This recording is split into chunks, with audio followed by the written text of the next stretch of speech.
Is there anybody here from Cork? I know if I'm in an audience and some gobshite on stage asks, is there anybody here from Cork?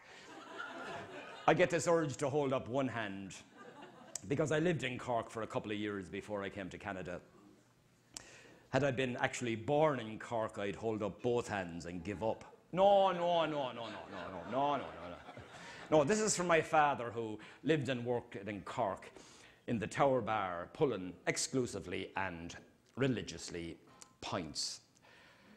And it's also for any of you who might venture to Cork and not speaking the language could benefit from using the head.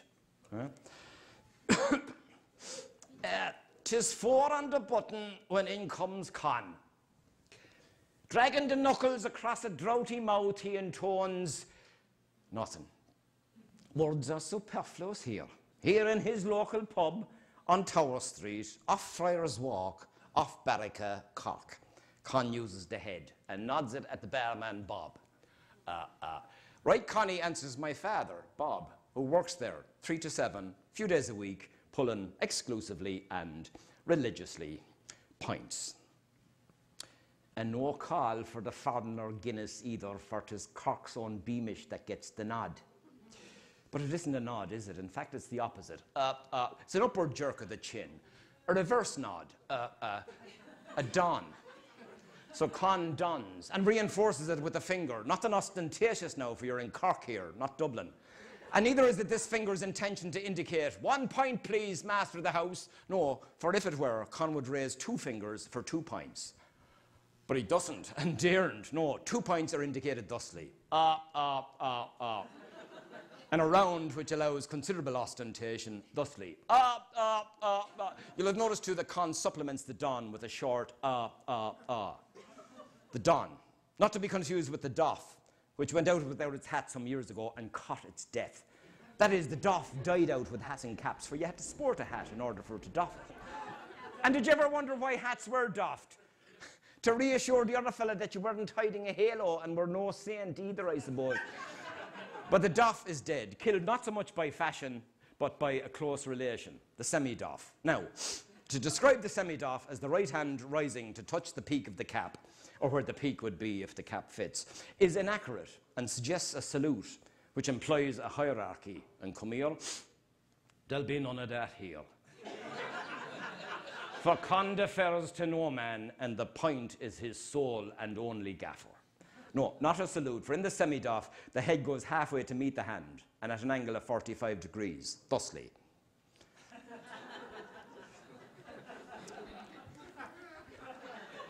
And the semi-doff always makes eye contact, except to women. Clergymen and fellas whose sisters you've known intimately. Now, if the right hand is spoken for, holding a pint as Con's is by now, the head goes solo, but with a quicker clockwise right to left motion, an action that can cause the right eye to momentarily blink.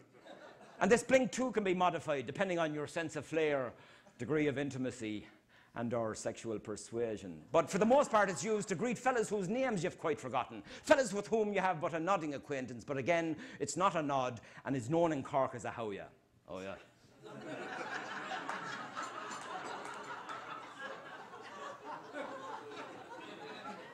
Interestingly, the reverse of this, an anti-clockwise left-to-right motion is a come here. Not to be confused with the far-famed who's your man? Are you getting all this? The come here, the come here, the who's your man, and the how ya. And how is Con? Well, by now his pint is what, 3/4 gone, and he will shortly right Connie again from my father. And thereafter, Con settles in the bar, and unfortunately there we must leave him, for I'm invariably settled in the snug, where my father prefers me, so that we can chat when he's not dancing attendance on the gaffer. And it isn't that I want to eavesdrop, but I do want to watch, not to listen, but to monitor the listener. For in this way you get not only the gist of the conversation, look, it's probably all gist anyway, but you get more. You get its impact, its clout. And where do they take it? On the chin. Remember, in monitoring the listener, the focal point is his chin. Or as they say on the north side, you may talk through your ass, but you listens with your chin. Yeah, consider this chin when affronted.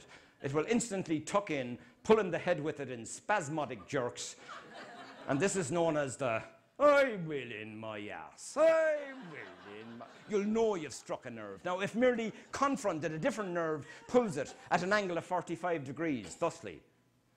And this is known as the, oh, well, that, oh, well. I will in Mars. You notice the subtle difference. Now the oh now. Here you get a quick upward jerk by the chin, and it must be quick. Quick enough not only to throw the head up, but also, and essentially, both eyes and the brow. And the sudden action causes the mouth to pop open, allowing the emission, oh now, though in Cork it's generally known as the, you're an awful man. I will in my... Go away. I get all this. Con and the lads using the heads in Cork. Now, for the most part, cooler heads do prevail. Now, occasionally there are some differences. And wouldn't you know the chin is in the thick of things again. No. Keep your powder dry. But if sparks are really going to fly, the hands yield the floor. No hands, knees, or bumpsy daisy. It's all chin. The jut.